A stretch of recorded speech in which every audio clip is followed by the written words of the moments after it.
In 1997, a couple vanished without a trace from a beach rental on North Carolina's Outer Banks. Their suitcases were still in the bedroom, their rental car still in the driveway. But the shower was running and no one was inside. For 27 years, the case remained unsolved. Until 2024, when a new homeowner broke through a bathroom wall and found something that should never have been hidden. What investigators discovered inside that crawl space will change everything. Subscribe now for full cold case breakdowns, real survivor stories, and long-form investigative mysteries. July 21st, 1997. Location: Kill Devil Hills, North Carolina. The last person to see the Langdons alive was the girl who cleaned their rental. She didn't remember much, just that it was hot. The kind of hot that made the air feel soupy and electric, like a storm was coming but never arrived.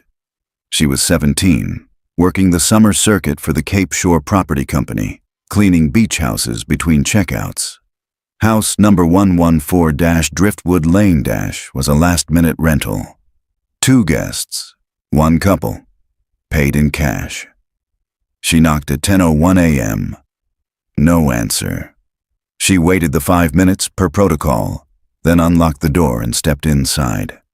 Everything was quiet, but not still. The air conditioning was running. The refrigerator hummed. A paperback sat open on the end table, dog-eared. The master bed had one side pulled back. The guest bedroom was untouched. There were 2 toothbrushes in the bathroom, a wine glass on the floor beside the couch, but no people. Just a house that felt interrupted, like something had opened its mouth to speak and been cut off mid-sentence. She finished the cleaning, left the key in the box, clocked out by noon, and didn't think about it again until the headlines. Couple vanishes from rental home. No signs of struggle, no signs of exit. Teresa and Daniel Langdon. Married 6 years, no children, no record of criminal activity, no major debts. On vacation from Richmond, gone. No neighbors had seen them leave, no luggage was taken. The beach towels were still damp on the back porch. The only thing missing? A mirror. The bathroom mirror, ripped clean from the wall, the screws still in place. Just gone. Sheriff's deputies chalked it up to break in, maybe a robbery gone wrong. But nothing else was missing. Not the jewelry, not the cash, not the credit cards, not the house keys. That was 27 years ago. The house went back on the rental market the following year, after a new coat of paint, some wall repairs, and a discounted listing that promised ocean breezes and coastal charm. Most people who stayed there didn't complain, but some left early. A woman in 2003 said she heard whispers in the ductwork. A couple in 2011 filed a noise complaint, scraping sounds from beneath the tub. One boy, age 10, refused to sleep in the master suite. He told his parents a girl had been watching him from the bathroom mirror. In March of 2024, the house was sold to Julia Holt, a 34-year-old furniture restorer from Durham.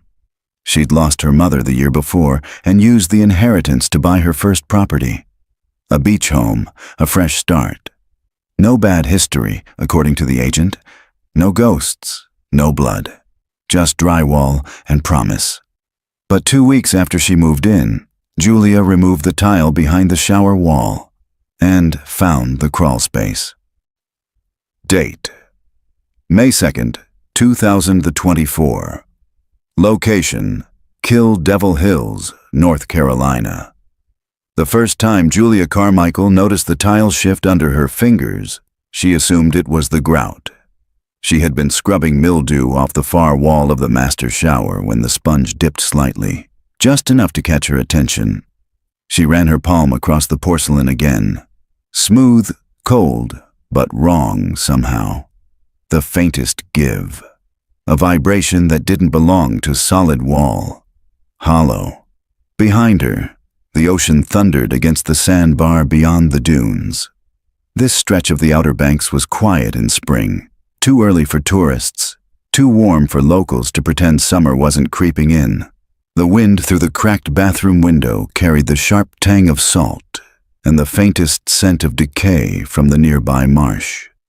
Julia stepped back, eyes narrowing at the section of tiled wall behind the built-in shelf.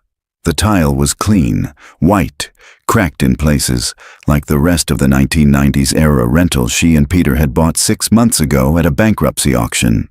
Kill Devil Hills, the listing said. Oceanfront, walkable dunes. Need some TLC. TLC, in this case, meant gutting everything down to the studs. She grabbed her phone off the sink counter and took a photo of the tile, just in case she needed to show the contractor later. But even as she did, something itched at her gut. She pressed her knuckles to the tile again. Same soft give. "You're not normal," she whispered to the wall. From the hall, the sound of footsteps approached. "Jules," Peter called. "Did the plumber ever show?" "Nope," she said, setting the sponge on the edge of the tub. "And also, I think we have a fake wall." Peter appeared in the doorway, hair dusty from pulling insulation in the attic. He was still wearing the green Clemson sweatshirt she'd threatened to burn more than once. "Fake wall!" Julia nodded toward the tile. "It flexes." Peter stepped into the shower, tapped the tile with his knuckles, and frowned. The sound it made was unmistakable. Hollow. "Well," he said, "either the house is trying to communicate, or we're looking at a half-assed patch job." She handed him the screwdriver from the sink. "Let's find out." It took 30 minutes to remove the tile, 2 layers of crumbling drywall, and the damp plywood panel behind it. The space revealed wasn't large, maybe 3 feet deep, 6 feet high, boxed in by joists and decades of dust. Julia aimed her phone flashlight inside. At first, she saw nothing but a mess of insulation and rusted nails, but then her light caught on something near the bottom corner. Fabric, pale, dirty, partially shredded. She reached in and tugged gently. It came loose with a quiet rip. It was a button-up shirt, faded to a dusty blue, stiff with age and dust. Something about the way it was bunched, the torn edge, the clawed threads, made her stomach turn. She aimed her light lower. Scratches, long curved gouges in the wood paneling, deep ones, fingernail marks. Peter leaned over her shoulder. "Is that blood?" She didn't answer, just stared at the spot near the corner where something else, something metallic, caught the light. She reached in, slowly, fingers trembling. What came out was a charm bracelet, the kind a woman might have worn in the mid-90s. A delicate silver chain with a tiny starfish, a flip-flop, and a heart engraved with 3 letters. TL.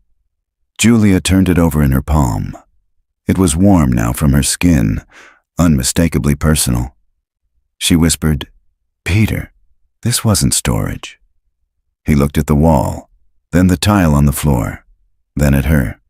"Oh my God," he said quietly. "Someone was in there." 2 hours later, the house was surrounded by flashing blue lights. Detective Ruben Rivera stood in the master bathroom, hands on his hips, scanning the crawl space as 2 forensics officers in Tyvek suits finished photographing the interior. He was tall, broad-shouldered, with thick graying hair pulled back into a stubby ponytail. His eyes were heavy-lidded but alert, and when he spoke, it was with the quiet precision of a man who had no interest in wasting breath. "Langdon case," he said, almost to himself. Julia, still wearing paint-stained jeans and a hoodie, stood just outside the bathroom door, arms folded tightly. "What case?" Rivera turned to her. "Teresa and Daniel Langdon. Vanished from this house in 1997. Tourists. Richmond, Virginia. The rental owner reported them missing when they didn't check out.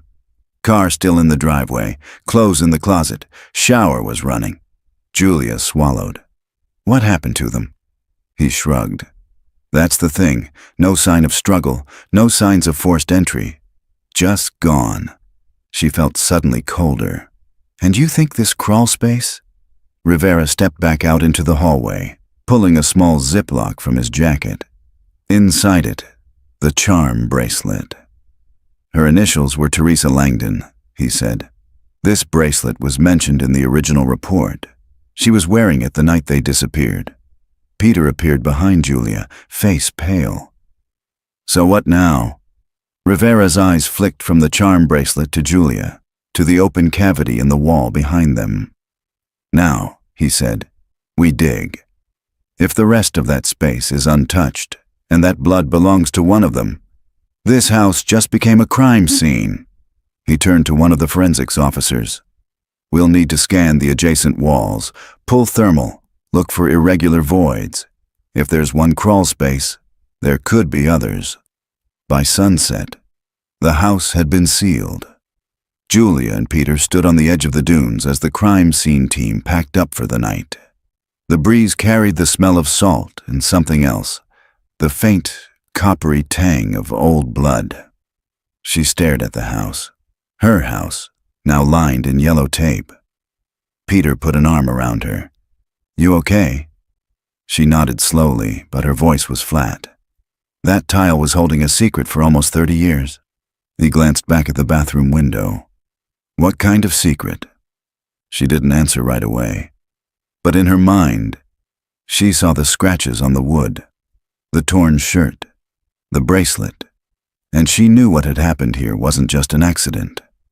It was deliberate, controlled.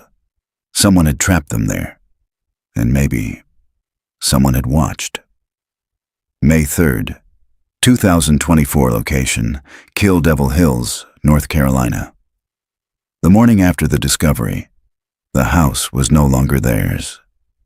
Julia stood behind the police barricade, coffee going cold in her hand, as a white van from the forensics unit backed into the driveway.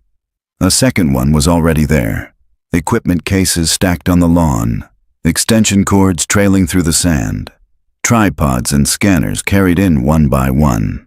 Her house, their house, looked less like a renovation project and more like a crime scene from a Netflix documentary. The words, Cold Case Unit, Currituck County, were stenciled across the side of the lead investigator's vehicle. Detective Rivera stepped out. He didn't wear a uniform, just jeans, a dark windbreaker, and the kind of expression that came from 30 years of seeing the worst humanity had to offer, and still showing up for work anyway. He gave her a nod as he approached. You sure you don't want to wait somewhere else? He asked. We'll be here all day.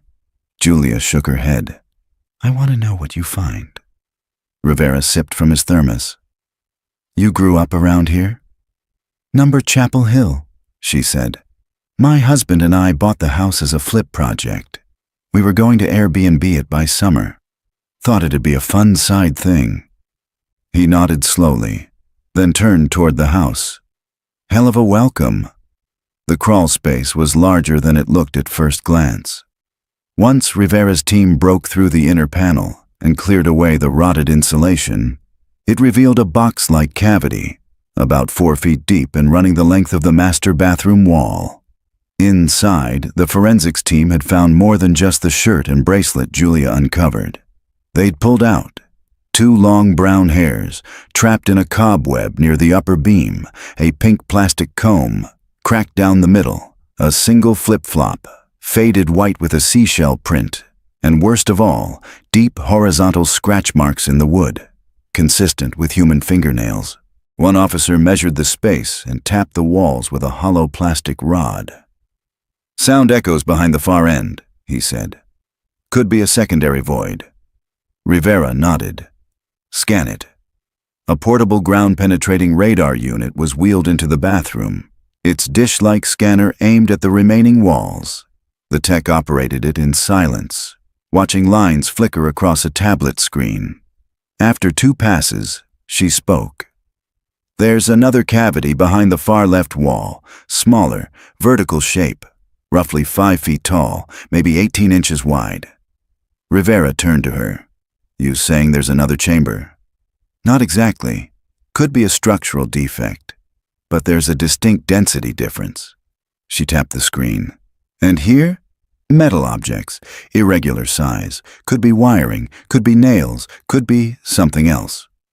Rivera crouched near the base of the wall and looked at the tile. This was meant to be hidden. He straightened and looked at his team. "Get me a drill and a microcam. We're going in." Julia watched from the living room as the wall camera snaked into the second void. The team had bored a hole just wide enough to slip the fiber optic lens through. The image on the tablet was grainy, greenish, lit only by the device's onboard LED. What it revealed made Rivera exhale sharply. A mirror. A full-length one, mounted behind the wall, facing into what looked like a narrow, soundproofed chamber. The image reflected the glow of pink wallpaper, peeling edges, a plastic vanity set, a small mattress on the floor, stuffed animals lined along the baseboard. It was a hidden room, a child's room, built inside the wall. Julia stepped forward. That wasn't on any blueprint. Rivera didn't respond at first. He just stared at the screen. Then he said, "We've got a reconstruction basement in Durham. I'm having this wall removed, section by section, carefully. Everything's evidence now." He turned to her, gently but firmly. "Ms. Carmichael, I'm going to have to ask you to vacate the house until this investigation is complete. We'll arrange a place for you and your husband. The state can reimburse for loss of use." Julia swallowed. "Is that a child's room?" Rivera gave a slow nod. "Yeah.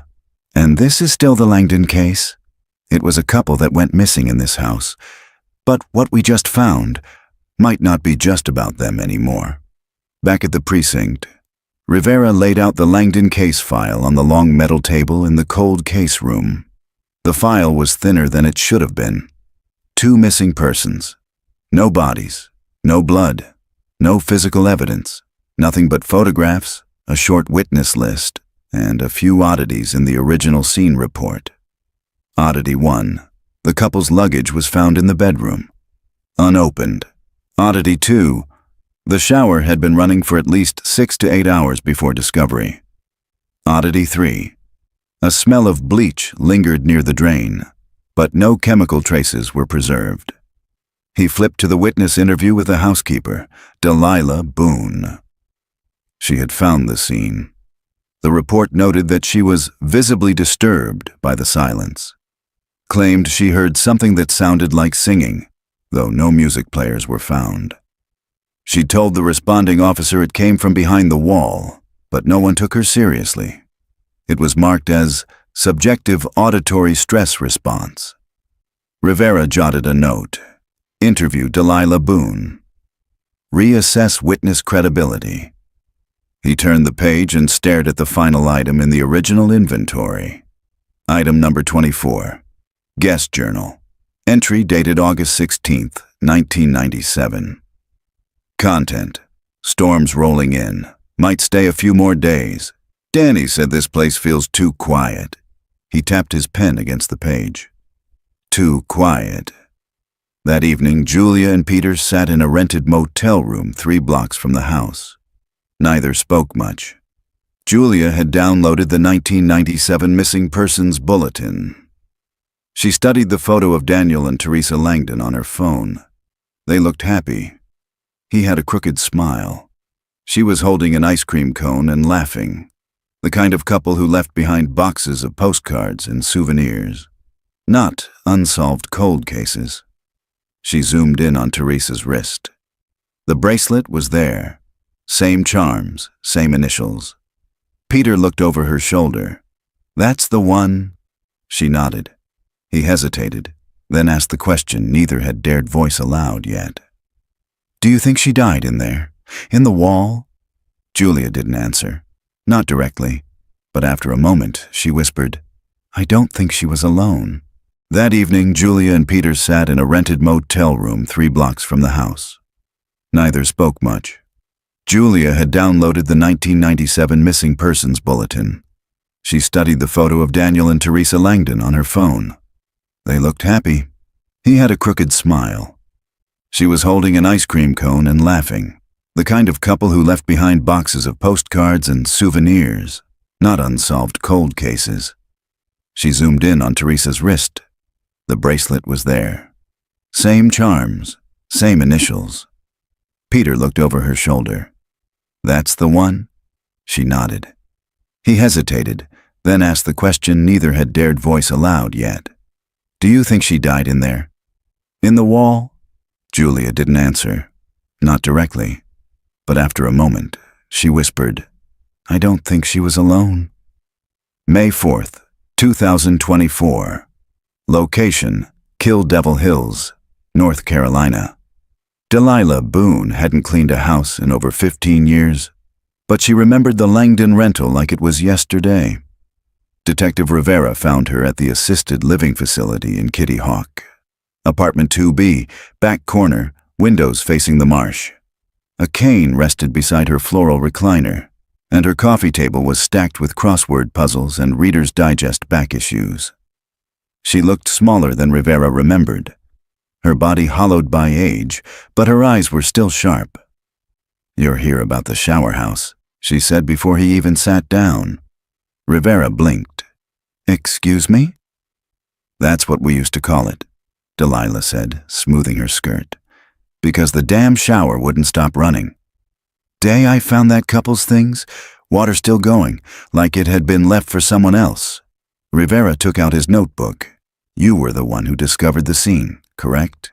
August 18th, 1997, she said without hesitation. It was a Monday.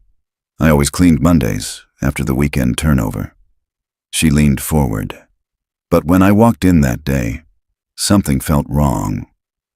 Delilah had been a housekeeper for the Kill Devil Hills property company for nearly 12 years by then. She prided herself on noticing the little things. Sand in the entry rug, stale coffee in the filter, trash bags double knotted or not. The Langdons were supposed to check out on Sunday morning. When the key hadn't been returned, the rental office assumed they'd left it inside. I parked out front and noticed the car was still there, Delilah said. Ford Taurus, Virginia plates. I thought maybe they overslept or needed a late checkout. She used her master key to open the door. And the second I stepped inside, she said softly, I knew they weren't there. Rivera scribbled a note. What made you so sure? Delilah's eyes drifted toward the window. It was too quiet. She said it like it explained everything. Rivera waited. The AC was off. The clock radio in the bedroom wasn't playing. But the shower... She paused, her voice thinning. The shower was running. And not in a normal way. It had been running for hours. The whole bathroom smelled like steam and bleach, like someone tried to clean something. Rivera asked, Did you see any blood? No. She shook her head. No blood, no broken glass, no overturned furniture. But the shampoo bottles had been knocked over. One of the towels was twisted, like someone had wrung it out in a panic. She rubbed her hands together slowly, as if trying to get rid of something. And the mirror. I cleaned that mirror 3 times, but there were still streaks, smudges, as if someone had been gripping the edge, pressing their forehead against it. Rivera jotted the details, pausing as she added, I heard music.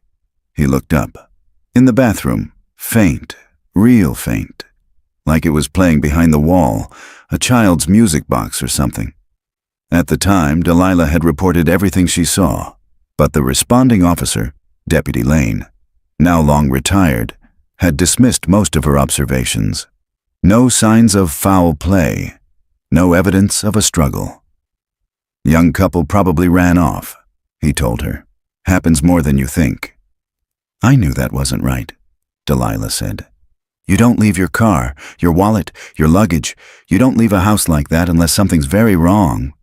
Rivera nodded slowly. Do you remember anything else? Anything unusual about the layout of the house? Delilah hesitated.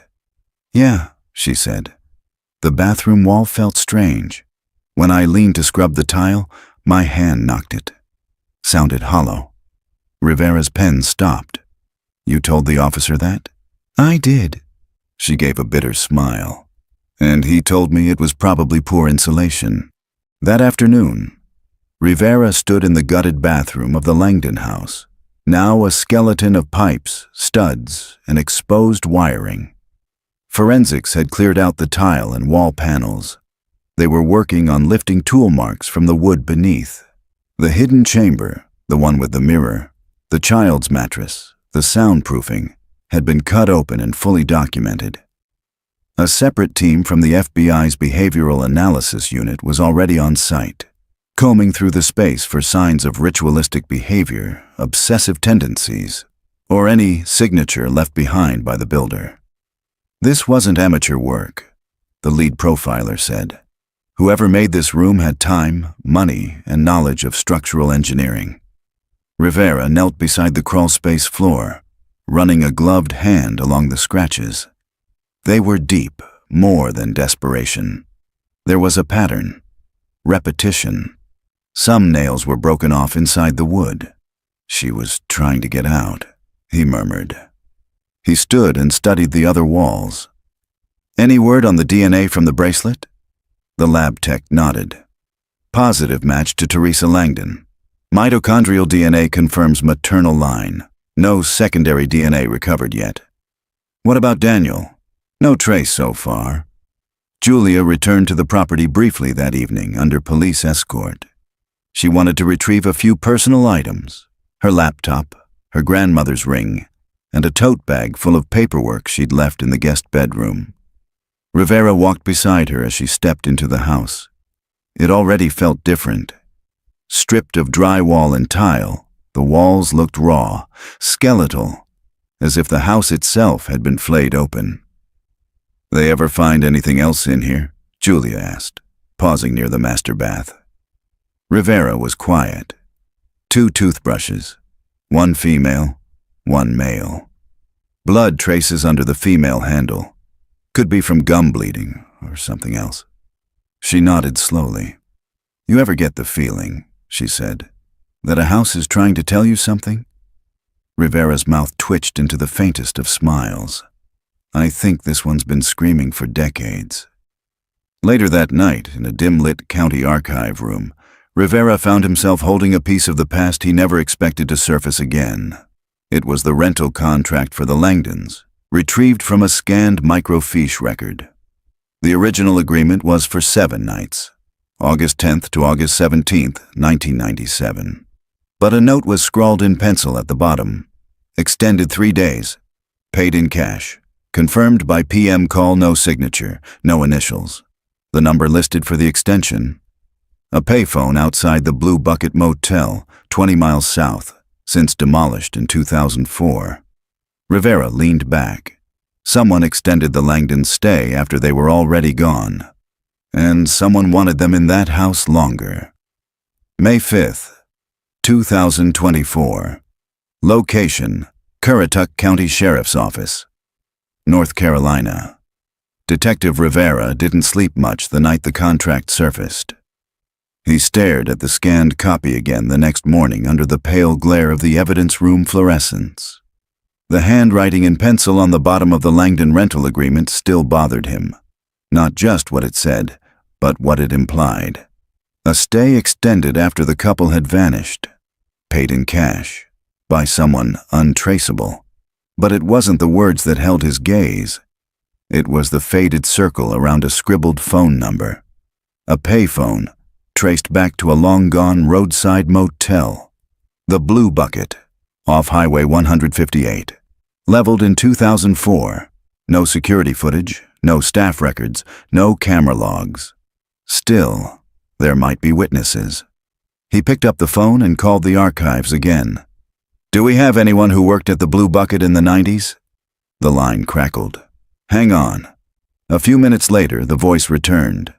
"1. Name's Beatrice Morton. Worked cleaning staff. Lives in Manteo now." Rivera scribbled the address. "Time to knock on more doors." Beatrice Morton remembered the man from the payphone. He was tall, kept his back to the lobby. Always wore the same windbreaker, she said, flipping through her scrapbook of old motel snapshots. Said his name was Mr. Candle Rivera, raised an eyebrow. "Candle." She nodded. "Weird, right? I don't think that was his real name." He came every couple months. Sometimes stayed in room 9, sometimes just used the phone and left. Did he ever come with anyone? Beatrice squinted. Once. He had a little girl with him. Real quiet. Maybe 6 or 7. She had a doll with no face. I remember that. Rivera's pen paused. Did he check in under any real name? She flipped to an old guest log, yellowed and taped together in places. With her finger, she traced faded blue ink. Here, she said, tapping the entry. August 17th, 1997, room 9, paid cash. Name listed as Gerald Stone. But I remember his voice. Same guy, same jacket, same weird, polite smile. Rivera leaned closer.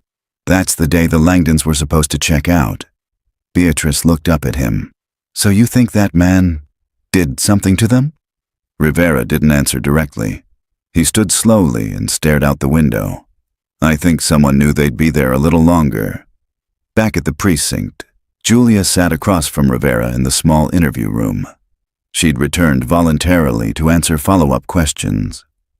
Rivera slid a folder across the table. Inside were the photos of the crawl space contents. The bracelet, the hair, the scratches, the broken comb. Julia stared at them, then spoke quietly. There's something I didn't mention. Rivera raised an eyebrow. Go on. When we were ripping out the cabinets the week before all this, I found a stack of brochures. Old ones, like late 90s, early 2000s, tucked way in the back behind a panel. Most were moldy, but one was folded weird, like someone had scribbled in it. You kept it? She nodded, pulling a manila envelope from her bag. Inside was a glossy trifold with a dolphin watching tour advertisement, dated 1997. On the inside flap, in looping handwriting, he says I can't leave yet. He's watching me from behind the mirror. Rivera's pulse quickened. You found this where? In the kitchen, behind the pantry shelves. We thought it was just junk. He scanned the handwriting, then turned to the next page. Another note, this time shakier. I heard someone breathing inside the wall last night. Rivera looked up. This is Teresa. It has to be. The crime lab confirmed it. The handwriting matched Teresa Langdon's signature on her driver's license, retrieved from DMV microfilm. Julia sat in stunned silence as Rivera laid it out. She wrote this during the final days of her stay, which means she may have still been alive, after the official disappearance window. Julia swallowed. Then why didn't she escape? Rivera didn't answer immediately. Instead, he reached into a second folder and pulled out a new photo. Because someone made sure she couldn't. He slid the image toward her. It was a door frame, barely visible behind insulation, discovered during the second wall cavity excavation. And just beneath it, set into the foundation, was a series of iron bolts drilled into the floor. Shackles. Whoever built this chamber, Rivera said quietly, never planned for her to come out. The discovery triggered a full-scale investigation into the original property management company that had operated the house in the 90s. Most employees were retired or scattered, but one name stood out: Gregory Kell, property manager from 1996 to 1998. He handled the Langdons' booking, filed the final missing persons paperwork, and then disappeared. No forwarding address. No tax records after 2001. Rivera pulled an old scanned personnel photo from the archives and compared it to the motel guest log's Gerald Stone signature. It was a match. Gregory Kell was Mr. Candle. On the 5th day, forensics broke through a third sealed chamber. Behind the guest bathroom, wedged into the wall beside the water heater, was another narrow cavity, no larger than a phone booth. It contained a rusted camcorder, a collapsible stool, a cardboard box filled with unlabeled VHS tapes, and a photo, black and white. Curled at the edges, Rivera held the photo up to the light. It showed Teresa Langdon sitting on a mattress in the hidden room, her wrists bound, eyes wide. Behind her, visible in the mirror, was a man in a dark windbreaker holding a camera. The edges of the photo were sticky, faded fingerprints. But the face in the reflection was clear.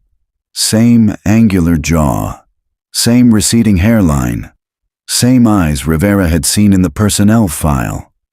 It was Gregory Kell. That night, Julia stood alone on the back deck, watching the waves crash against the shoreline. The house, her house, glowed behind her, stripped of its walls, gutted like a body laid open for autopsy. She closed her eyes and tried to imagine Teresa and Daniel.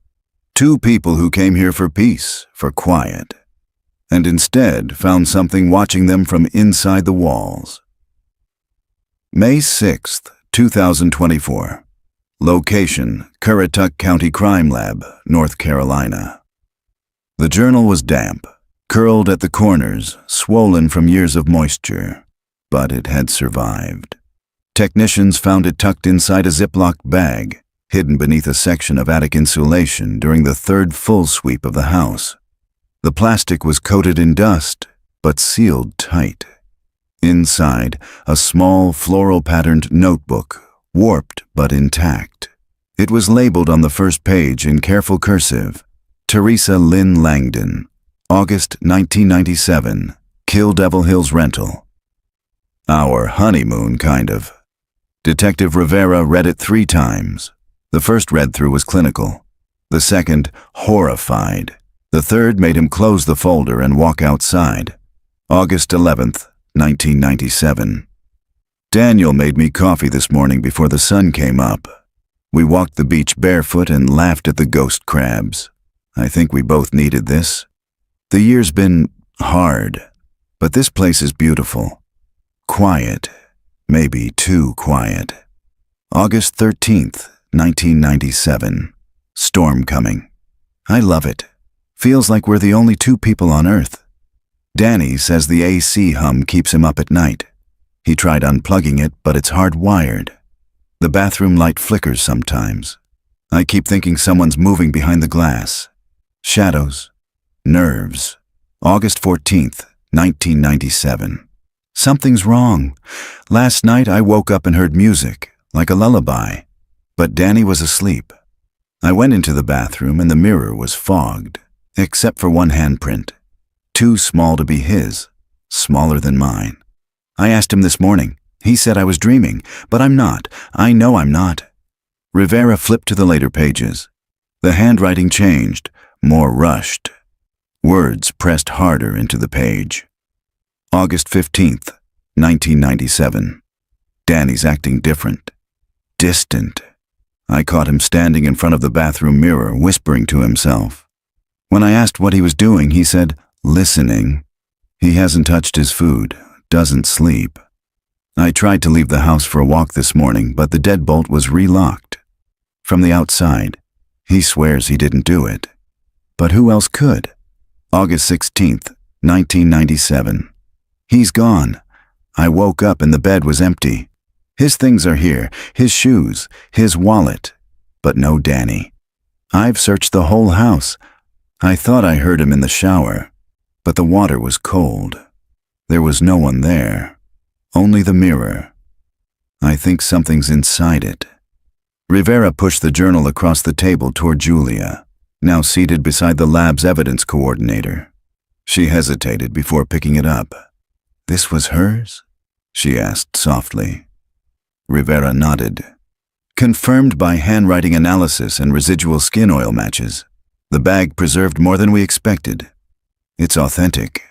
Julia began reading. With every page, her expression darkened. These aren't just paranoid notes, she whispered. She was being watched. Rivera pulled a second photo from the file, the hidden crawlspace mirror, recently removed from the cavity for testing. Glass was 2-way, he said. Standard observation mirror, the kind used in old interrogation rooms, installed from inside the wall. Whoever built it could see her. Julia's stomach turned. She thought Danny was watching her? We don't think it was Danny. Not then. Maybe not ever. In a separate envelope found beneath the same attic panel, Forensics had recovered 3 Polaroid photographs, all taken in the hidden room. One showed the mattress. One showed a tray of food, peanut butter and jelly, apple slices, a bottle of water. And one showed Teresa, asleep under a thin pink blanket, her head turned away from the lens. On the edge of the final photo, someone had written in black marker, "Still beautiful, still mine."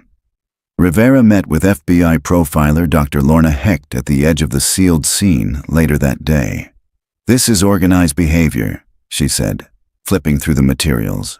"Meticulous, control-oriented. Probably someone with a carpentry or facilities background. No forced entry, no weapon, just psychological domination and environment control." "You think Teresa was kept alive?" Hecht nodded. "For a time. The notes suggest extended captivity. And the tone, she's not just scared. She's confused. That confusion? That's a tool." "What about Danny?" Rivera asked. "She never described seeing him again." "Possibilities. He left. He was killed. Or he was transformed, coerced, like she feared." Rivera folded his arms. "So she might have been trapped alone, feet away from help?" Dr. Hecht looked up at the gutted wall, its beams exposed, wires hanging like veins. "She might have been inches from rescue, and no one knew." That night, Julia couldn't sleep. She sat in the motel bed, laptop open, combing news archives for any mention of the Langdons. There were old headlines: "Couple vanishes from beach rental. No trace in Killed Devil Hill's disappearance." A few grainy photos. A candlelight vigil. But nothing beyond that. Then, buried in a 1999 editorial, she found something chilling. Local contractor Gregory Kell, who worked briefly for the now-defunct Cape Shore Property Company, declined to comment on the disappearance but said, "People come here to disappear. Some just do it better than others." She stared at the quote. Kell wasn't just hiding the truth. He was proud of it. May 7th, 2024. Location: Kill Devil Hills, North Carolina. The sound came at 2:11 a.m. Julia sat upright in the motel bed, heart racing, unsure at first whether she dreamed it until it came again. A metallic click, followed by a faint wheeze, like air pushing through a narrow passage. She turned toward the bathroom. The vent cover above the sink was rattling. Peter stirred beside her. "What is it?" She didn't answer, just stared at the slotted metal vent, waiting for it to move again. But it didn't. Still, she got out of bed, crossed the carpet in bare feet, and stood on the edge of the tub to reach it. It wasn't loose. It wasn't even properly attached. She unscrewed it with the heel of a butter knife from the kitchenette drawer. And inside, tucked just past the lip of the ductwork, was a micro-cassette recorder, covered in dust, but intact. The next morning she brought it to Rivera. He examined the device under gloves, noting the corrosion and brittle tape spool. But when he popped in new AA batteries and pressed play, the reel turned. A hiss, then the quiet thump of footsteps, and then a child's voice. "I'm still in here." Julia's skin went cold. Rivera turned up the volume. The tape crackled again. A man's voice came next, low, strained, but familiar. "Teresa, please stop screaming. They'll hear us," she gasped. "Was that—" Rivera nodded. "Daniel Langdon." The voice continued. "I told you not to fight. You'll make it worse. Just stay in the princess room. Do what he says." Julia's hands trembled. "The princess room. She mentioned that in the journal." Rivera leaned back. "We have something else." He pulled a manila envelope from the folder and slid it toward her. Inside was a printed transcription of the microcassette. 35 minutes of stuttering fear. Muted sobs. Daniel's voice breaking under pressure. By minute 19, the tape turned darker. "He comes at night now. I hear the screws turning. He watches us through the vent. Teresa won't eat. She won't speak. I think she's gone in her mind. He told me we'd be special, that we were the first, but not the last. Rivera later examined the original air duct where the device had likely been hidden. The crawl space behind the master bathroom connected to an elaborate series of air returns. Some capped off, others misaligned, just enough to hide things inside. They found 2 more cassettes. One was blank. The other contained a single, looped message. You belong to the house now. The outside isn't real. The voice was slow, gentle, almost hypnotic. Julia covered her mouth as the tape played. It was a voice designed to soothe, a captor pretending to be a caregiver. Down in the forensics lab, a breakthrough emerged from the oldest and most analog of sources. A 1997 Kill Devil Hills building permit application, filed under the Cape Shore Property Company. Signed G. Kell Project. Title: Bathroom Ventilation Expansion, Unit 7. The notes were handwritten. Rivera read them twice. Install vent observation grid with dual-purpose airflow plus viewing access. Mirror placement optional. Soundproofing foam along joists. Install playback shelf behind return grate. Julia leaned in. It wasn't just a trap, she whispered. It was a stage. Later that day, Julia asked to go back inside the house. She had no real reason, only an ache she couldn't ignore. A need to stand in the rooms again, to see with her own eyes what had been pulled from the walls. Rivera allowed it, under supervision.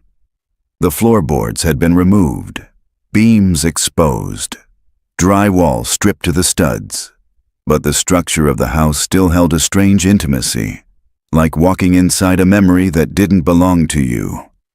She entered the master bathroom slowly, her footsteps echoing now in the hollowed frame. Then she looked up. The vent grate above the sink had been removed. A mirror once installed above it now sat on the floor nearby, cracked down the middle, and in the corner of the frame, scratched into the glass with something sharp. Still here.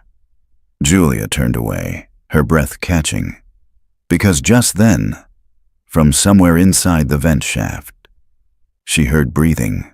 May 8th, 2024. Location: Kill Devil Hills, North Carolina. They found the passage behind the pantry wall. It wasn't visible to the naked eye, at least not right away. The outline had been disguised beneath layers of drywall, painted over in a floral coastal pattern that matched the rest of the 1990s-era kitchen. But a trained forensic team knew what to look for. Inconsistencies in the stud spacing, a tiny difference in sound when tapping, air pressure fluctuations. And then they found the seam. When the wall was removed plank by plank, a narrow corridor revealed itself, just wide enough for a man to walk sideways, shoulders scraping against the drywall. At the end of the passage, a false wall with a sliding panel, expertly fitted. It opened into the master bathroom crawl space. Rivera stared at it. Whoever built this didn't just want to hide, he said. He wanted access. Inside the hidden corridor, technicians discovered a folding tray, 2 large thermoses, several paper meal trays with traces of food residue, peanut butter, crackers, applesauce pouches. Everything was decades old, desiccated by time. But one thing still held its shape, a handwritten inventory taped to the wall. Each entry dated, labeled Meal 1, Meal 2, all the way to Meal 62. Each line followed by a single checkbox marked either checked, eaten, unchecked, refused. Rivera read it in silence. Some days, Teresa ate. Some days, she didn't. Most chilling, a final note at the bottom in red marker. She's beginning to listen. Still won't call me Daddy, but she will. Julia turned away. An analysis of the hidden passage revealed fingerprints.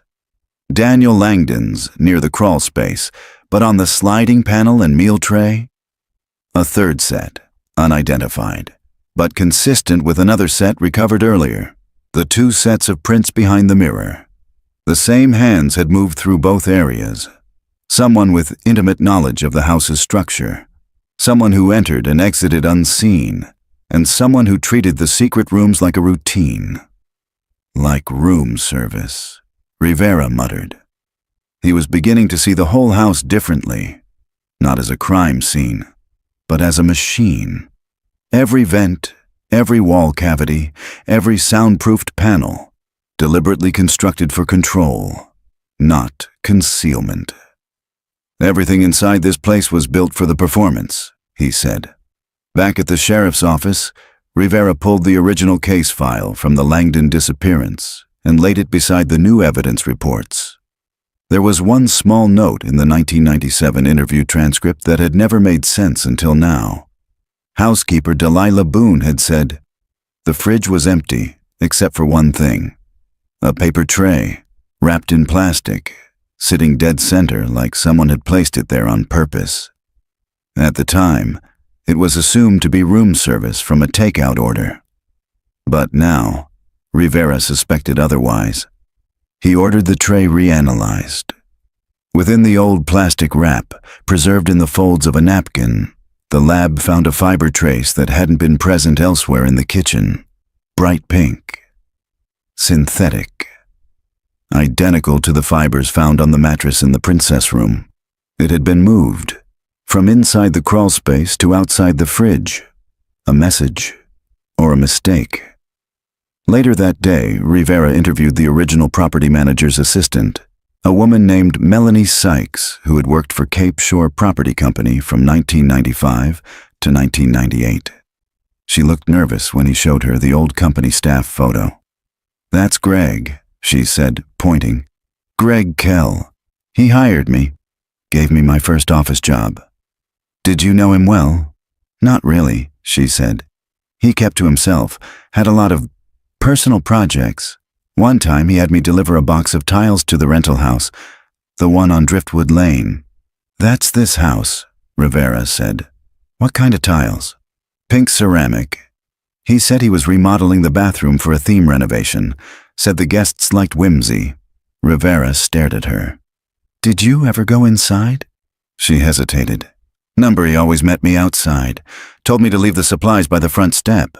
That evening, a cadaver dog team was brought in for a full sweep of the property, particularly the foundation and crawl space beneath the house. Near the northwest support beam, one of the dogs signaled hard. Soil samples were taken. Ground-penetrating radar revealed something small, 6 feet long, 2 feet wide, irregular density. Excavation began at first light. By 8:40 a.m., they had uncovered a child-sized cot, wrapped in plastic, buried beneath 2 feet of compacted sand and plywood scrap. Inside the cot, bones, small, disarticulated, likely female. The forensic anthropologist spoke quietly. "These aren't Teresa, too small. These are from a child, maybe 5 or 6, could be older depending on malnutrition." Rivera stood in silence. "Then we have another victim." Back in the motel, Julia lay awake. She couldn't stop thinking about the meal tray, the notes, the check boxes. Eaten, refused, eaten, refused. It wasn't just tracking her behavior. It was a record of compliance. Someone had been testing Teresa's will, measuring her submission, grooming her through hunger, deprivation, psychological isolation, and now, maybe, doing the same to a second victim. She sat up and looked out the motel window at the house. From here, it was just a shadow on the edge of the dunes. But she swore she saw movement in the upper vent. May 9th, 2024. Location, Currituck County, Grandy, North Carolina. The Blue Bucket Motel was long gone. In its place stood a Dollar General and a vape shop, the sign still tilted from a recent storm. The motel had been demolished in 2004 after repeated safety code violations and rumors no one ever put on paper. Runaways, break-ins, a missing girl from room 9. But the land still remembered. Rivera stood in the parking lot beside a county historian, holding a scanned blueprint from 1996. Unit 9 had faced east. It had 2 vents, 1 window, and a mirror closet retrofitted in 1997. That same year, Gregory Kells stayed there under the alias Gerald Stone. 3 times, twice alone, once with an unknown child. The motel logs listed the child as Kay Lane, age 6. No last name found in the records. No guardian ever confirmed. Rivera turned to the historian. "You have photos of the room?" She nodded and pulled out a laminated page. The image showed a plain, sun-bleached room with cracked wallpaper and an analog TV bolted to the dresser. But there, tucked into the corner above the vent, was something small and black. A hidden lens. Rivera leaned in. "Is that what I think it is?" The woman nodded. "Cheap spy cam. Used to sell 'em at Radio Shack. Most motels installed real ones for security. This one? It wasn't in the official plan, not even wired to the front desk." The implication was clear. Room 9 wasn't a motel room. It was an audition room. A controlled space where Kell could test behavior, monitor reactions, measure fear, practice. And the house Julia bought? That was the final performance. Later that afternoon, Rivera tracked down a surviving piece of the original motel. A former maintenance worker, now 71, named Hank Dillard. Hank met him at a diner off the highway, sipping black coffee and avoiding eye contact. "You worked room 9? Rivera asked. "Sometimes." "You remember Kell?" Hank's jaw tightened. "Yeah, thought he was a little too polite. Always said thank you, always tipped in exact change." Rivera slid a photo across the table, one of the Polaroids from the crawl space, showing Teresa bound and half asleep, with the mirror behind her. "You recognize this room?" Hank studied it, then nodded once. "That ain't the beach house. That's the motel. Look at the baseboard. And that mirror? I put it in." Rivera felt his pulse quicken. "You installed that mirror?" "Yup. Kell had it delivered special. Told me to mount it tight, no light gaps. Said it was for his guest project." Rivera leaned forward. "Do you know who the girl was?" Hank's face fell. He didn't answer. Instead, he reached into his jacket and pulled out a stained, folded envelope. "I ain't proud of this," he said. "But I took something before the place was torn down, found it under the sink." He handed it over. Inside the envelope was a photo, black and white. It showed a young girl, maybe 6 or 7, sitting cross-legged on the motel bed. Her face was turned, blurred in motion. She held a doll, faceless, cloth, and stared toward the mirror. Scrawled on the back, "K. Learns quickly. We'll try again if this one fails." Rivera stared at it. The first victim wasn't Teresa. She was a replacement. Back at the crime lab, the forensic team was analyzing Kell's cache of VHS tapes, recovered from behind the guest bathroom wall. There were over 60, most unlabeled, some water-damaged, others preserved like trophies, meticulously stored, tagged with dates and cryptic symbols. Rivera joined the lead technician in the secure viewing room. The first tape opened on static. Then, a handheld camera shot of a woman in her early 30s, chained to a metal cot in the princess room. Hair damp, face dazed. Beside her, a man's voice whispered instructions. "Now smile. Say hello to the camera. Say you're happy. Say this is your new home." The woman didn't respond. The voice didn't change tone. "You can make this harder than it has to be." Rivera stopped the tape. "What date was this?" he asked. The tech checked the timestamp. August 19th, 1997. 2 days after Teresa was reported missing. Later, Julia stood with Rivera in the shell of her bathroom. No walls, no mirror, just beams and the jagged wound where the crawl space had once been. "This was never a house," she said. "It was a studio." Rivera nodded. "Built for performance. Engineered for silence, every vent was an eye, every mirror a one-way window. Julia's voice dropped, and no one knew. No one looked, he corrected. They assumed the Langdons left. They assumed Teresa ran, but she didn't. He looked around the room, then back at her. She was right here, waiting.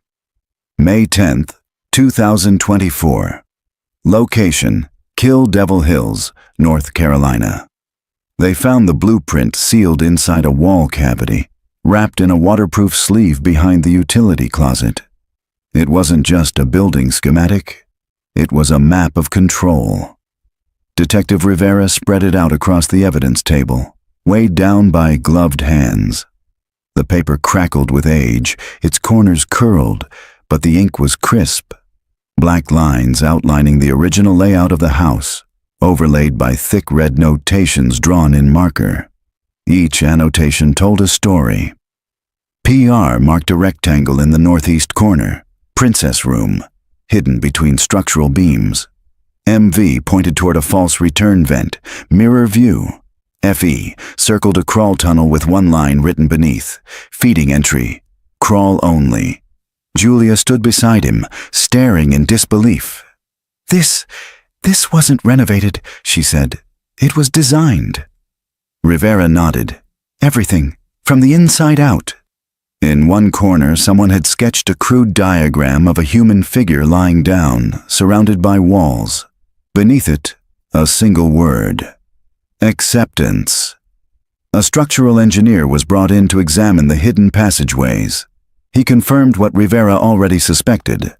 The modifications were intentional, not retrofits. Hidden entrances were reinforced. Air ducts widened. A second layer of insulation had been added to muffle movement. "I've never seen anything like this outside of military containment," the engineer said. "It's not just concealed, it's engineered for silence. A fortress of soundproofed horror." The next discovery came buried beneath the floorboards of the guest bedroom. While removing a section of warped wood, the forensic team uncovered a metal lockbox, rusted shut. Inside were 3 unlabeled cassette tapes, a faded children's book, "Goodnight, Princess," a drawing in crayon, a stick figure girl inside a box labeled "Me," and a hair ribbon, pink, still knotted, with blood on one end. The tapes were prioritized for digital restoration. The first tape showed footage of the house under construction. Gregory Kell walking through with a clipboard, pointing at beams, giving orders to off-screen workers. The second tape was different. It showed a child, maybe 5 or 6, sitting on a mattress inside the hidden room. Same mattress later used for Teresa. Same pink walls, same mirror. The voice behind the camera whispered, "Say your name." The child shook her head. "Say it. Say you belong here."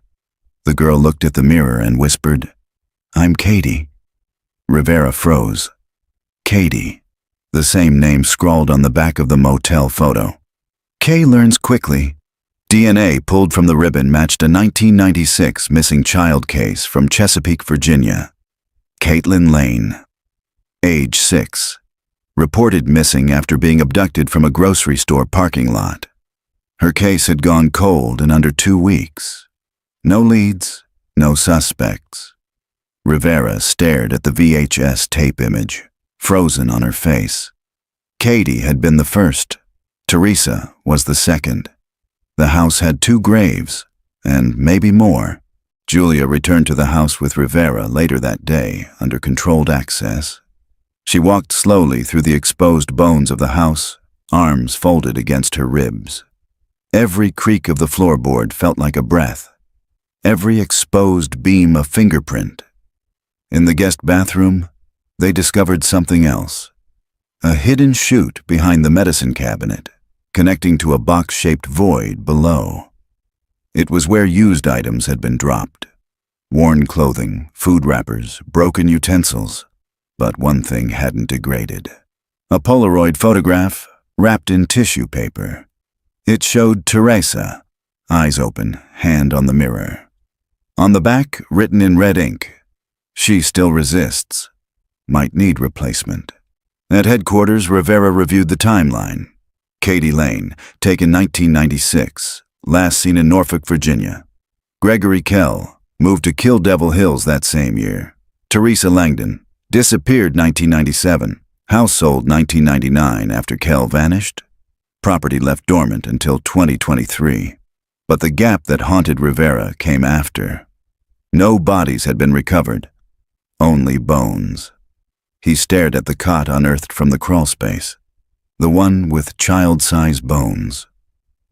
"We never found Teresa," he said aloud. "Only Katie." Julia looked up from the blueprint, voice quiet. "Then where is she?" They searched the walls again, infrared and thermal imaging. And finally, behind a sealed drain pipe under the floor joist in the master bath, they found a sealed PVC tube buried horizontally in the slab. Inside, another VHS cassette. Its label read, TL Final, May 11th, 2024. Location, Currituck County Crime Lab. North Carolina. Rivera watched the screen in silence. So did Julia.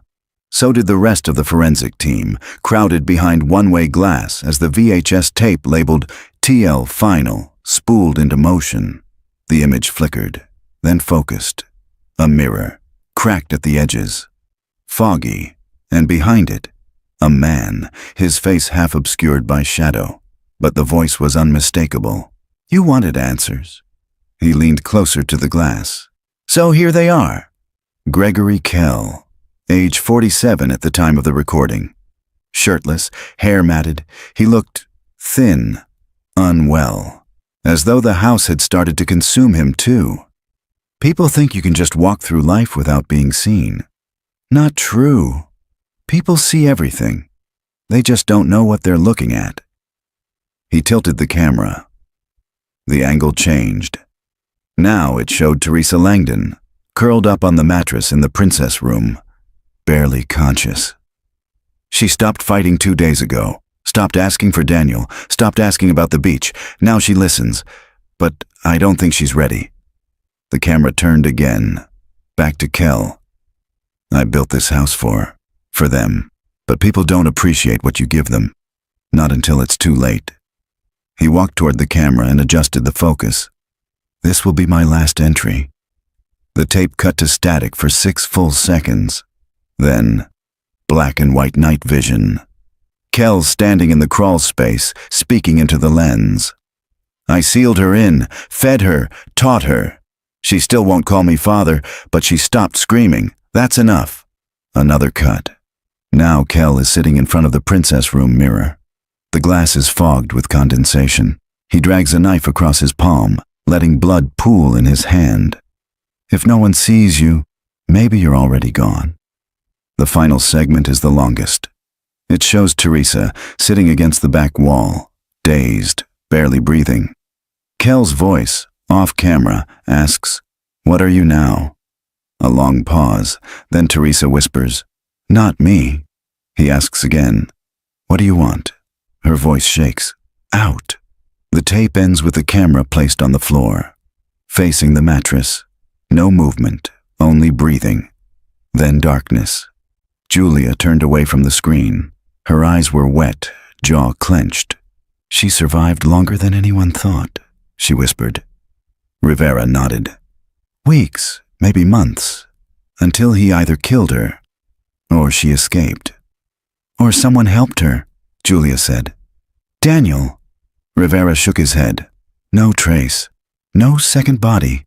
And we still haven't found Kell." But they found something else. In the back of the princess room, tucked into the far left corner of the wall, beneath insulation, sealed behind painted drywall, was a glass jar. Inside, a folded note, written in rushed, fading ink. Rivera read it aloud.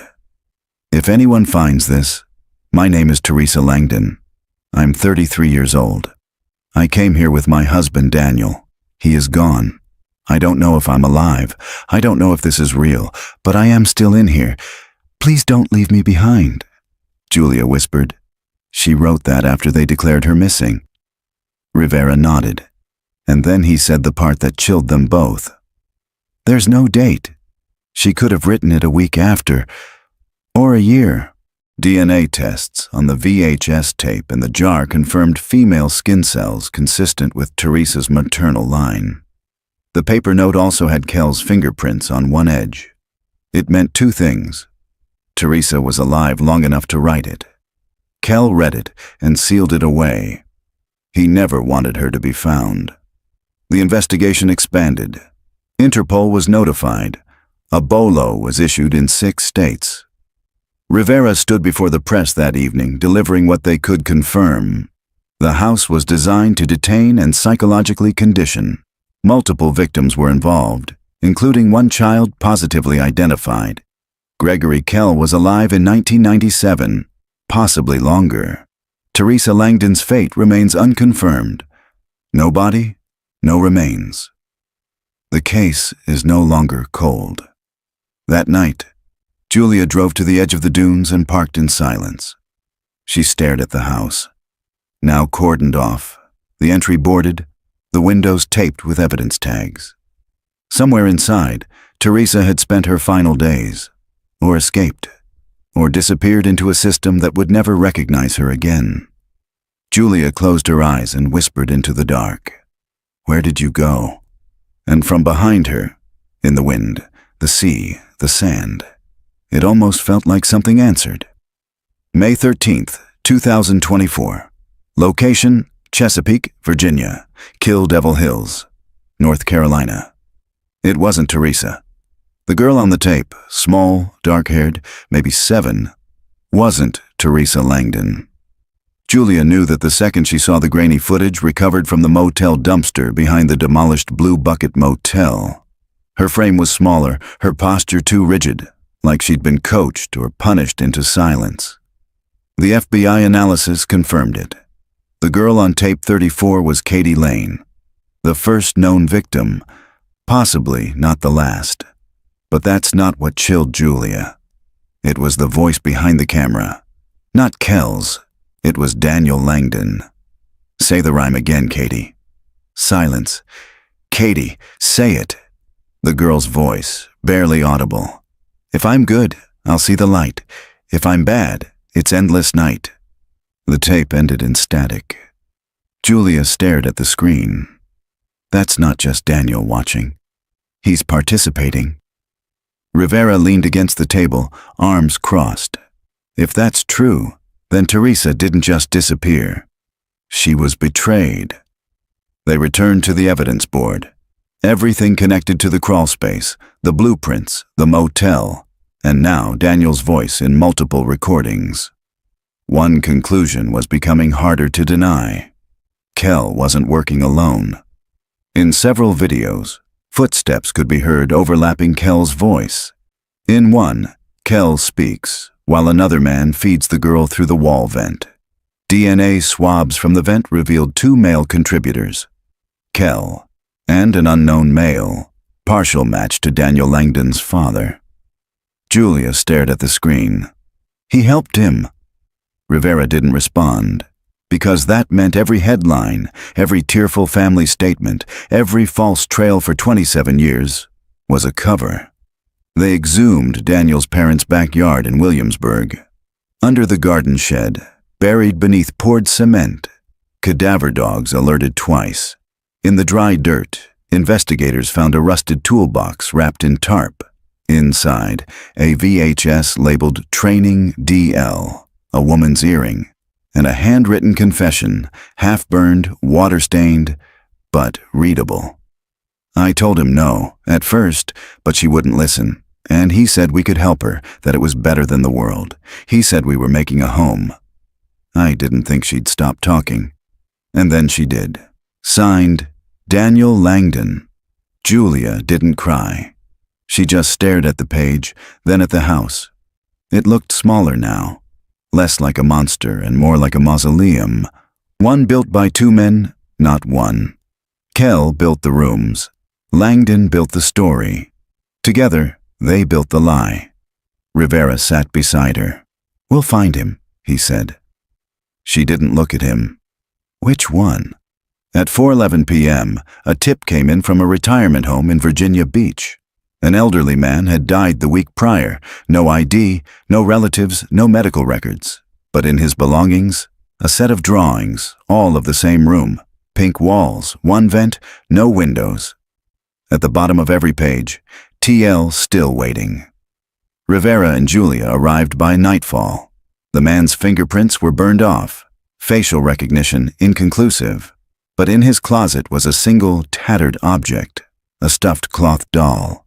No face, one button eye, the same doll seen in the old motel photos, Katie's. In the chest pocket of the man's jacket was a note. I watched her sleep, for years, but I never stopped hearing her scream. They buried the remains of Katie Lane beside her old elementary school. Dozens of people came. Julia read the eulogy. Rivera stood at the edge of the crowd. Still no sign of Teresa. No body, no sightings, no trace. But Julia believed something now. She hadn't died. She'd escaped, because someone had helped her. Someone not on the tapes, not Kel, not Daniel. Someone else who knew the layout. Someone who sealed off the vent and left one last note in the wall, scratched behind a mirror panel recently discovered during remodeling. She's not gone. She got out, and she's not coming back. May 14th, 2024. Location, Kill Devil Hills, North Carolina. Unknown. The door was never supposed to be found. Not the front door, the one tourists used. The one captured in every rental photo for years. The other door. The one behind the water heater, past the sealed crawl space, behind the studs. It had no knob, no frame, just a hollow that led into pure dark. Rivera and Julia stood together, breathing shallowly as the last piece of the drywall came loose. A breeze hit them. Cold, faint, air from somewhere deeper. "Jesus," Rivera whispered. "This wasn't a crawl space, it's a tunnel." They sent in a remote camera first. It traveled 26 feet. At the end of the tunnel, a trap door, nailed shut from the inside, and next to it, a pair of shoes. Small, pink, covered in dust. Rivera dropped to one knee, shining his flashlight inside. "The treads worn smooth," he muttered. "Someone was walking in them for a long time." Julia didn't speak. She was staring at the wall near the door. Dozens of scratch marks, all at child height. Vertical, countless. Some shallow, others desperate. Beneath them, one word etched in shaky cursive. Out. The trapdoor opened into a buried room, no more than 5 feet wide. It contained a mattress, a broken lamp, a plastic mirror, a rope tether still nailed to the corner post, and a set of pages, diary entries torn from a spiral notebook. Most unreadable. Smudged, wet, ink blurred. But one stood out. Rivera held it under the light. "He thinks I don't remember my name. He calls me something else now, but I write it here so I don't forget. Teresa, I count the days. I think I've been here 200, maybe more, but I know he's getting tired. He coughs at night. He doesn't sleep much. He forgets to lock the door sometimes. One day I'll go through it, and I won't come back." Julia looked up. She got out. Rivera nodded slowly, and never looked back. The public wanted resolution. A headline, a name. But there was no Teresa Langdon in any modern database. No fingerprints, no driver's license, no tax return, no death certificate. Rivera started to believe the girl who escaped that house didn't just run. She erased herself. 2 days later, a nurse at a women's shelter in rural West Virginia submitted a report. It was unusual. Just a routine intake that never got processed. From 2003. A woman, mid-30s, no ID, gave her name as Tess Rainier, refused to answer any personal questions, stayed 3 nights, never returned. But in the margins of the intake sheet, the nurse had scribbled a note. Patient repeats rhyme under breath. "If I'm good, I'll see the light." Julia sat on the motel bed with that note in her lap. She whispered, She lived. She lived for years. Rivera stood in the doorway. If she's out there, she doesn't want to be found. Maybe not, Julia said. But maybe someone will hear her. Maybe someone else still stuck will hear her story. She looked up at him and realized they can leave too. The case of Gregory Kell was officially marked as a posthumous open file. Daniel Langdon's remains were cremated under federal order with no family to claim them. But the house? The house was burned. Deliberately, publicly. An act of cleansing, of defiance. Julia stood at the edge of the crowd as the flames rose, her face lit orange in the smoke. The princess room, the mirrored vents, the open door. Gone.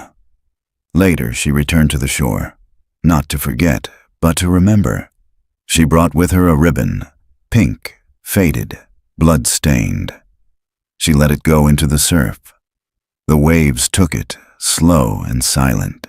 She whispered only 2 words before she turned and walked away. You're free. June 4th, 2024. Location unknown. The woman behind the counter asks for a name. She hesitates just for a second, then says, Tess. Tess Rainier. The clerk doesn't look up, just taps the keys. Room's ready, she says. Checkout's at 10. Tess nods. Takes the key. Room 6. It's small, clean, too quiet, but it doesn't smell like bleach or rot. No hidden vents, no mirrors on the ceiling, just a plain lamp, a soft bed, a window with a working lock. She sets down her backpack, pulls out a notebook, a pencil, and begins to write. They think I'm dead. They burned the house. They named me on the news. They called it horror. They called it evil. But they didn't call it what it really was. Home. Not because I wanted it, but because it's where I learned what I had to become. She hasn't used her real name in years. She buried it somewhere in the dark. Just like she buried him. Gregory Kell. Not in a grave, but in silence, in refusal, in memory. She sees his face sometimes, in windows, in shadows, in people who walk too slow or say father too softly. But she knows now, that voice was never hers. She took it back, and she doesn't speak it aloud anymore. She travels from town to town, doesn't stay long. Leaves things behind, though, notes in church basements, phone numbers in motel Bibles, drawings in shelter lobbies. Always the same, a girl with long hair sitting in a pink room staring at a mirror. Sometimes she writes out beneath it. Sometimes just, you are not alone. In a library 2 counties away, a girl finds one of Tess's drawings taped to the back of a bathroom stall. She recognizes the room. It's the one she still dreams about. She takes the drawing, hides it in her backpack, doesn't speak about it for weeks. Then she does, and everything begins again. Tess sits on the bed in room 6 and finishes her journal entry. Then she tears the page out, folds it into thirds, and slides it under the mattress. Someday, someone will find it. Or maybe not, but it doesn't matter. Because Tess Rainier has one rule now. She always leaves the door open.